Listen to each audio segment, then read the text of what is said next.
The story of Romeo and Juliet takes place in Verona in Italy. Two families, the Montagues and the Capulets, hate each other so much that they fight on the street whenever they meet. One of these families, the Capulets, organizes a big party so that they can introduce their daughter Juliet to a rich nobleman, Count Paris, who has asked to marry her. Juliet is nearly 14, and her parents are keen for her to marry soon. Romeo is the son of the Montague family.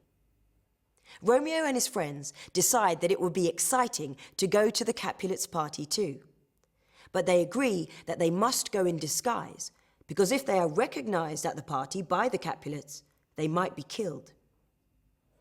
That night, at the party, Romeo meets Juliet, and they fall in love at first sight.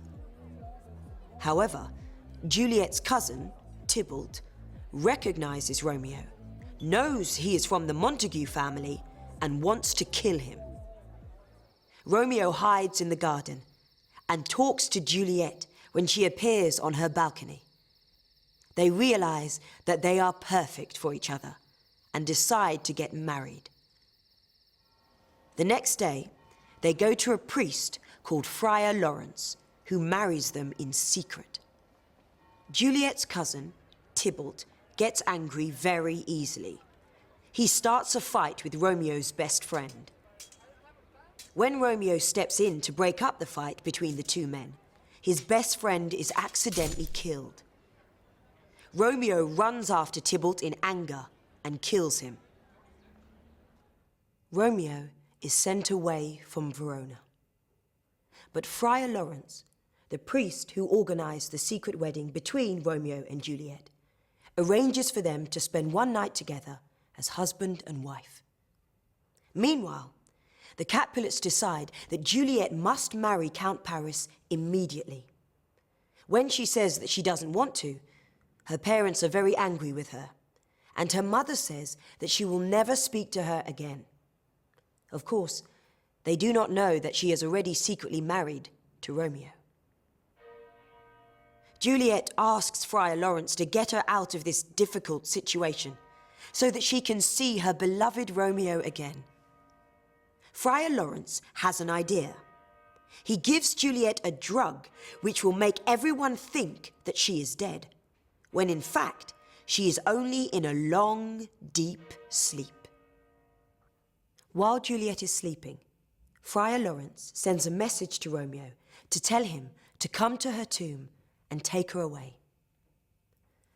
When the guests arrive for Juliet's wedding the next day, her lifeless body is discovered.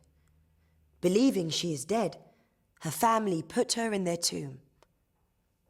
Tragically, Romeo never gets Friar Lawrence's message that Juliet has taken a drug and is really alive. He only hears that she is dead. Romeo returns to Verona and goes to Juliet's tomb. There, inside the tomb, he meets Count Paris, who has also come to say goodbye to Juliet. The two fight, and Romeo kills him. Romeo still believes that Juliet is dead, so he drinks poison and dies. But soon after this, Juliet's drug stops working and she wakes up.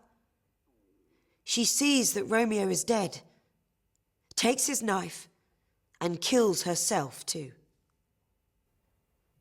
When the Capulets and the Montagues discover both their children dead, they are united in their sadness. The two families decide to make peace with each other and promise to build a monument to the memory of both Romeo and Juliet.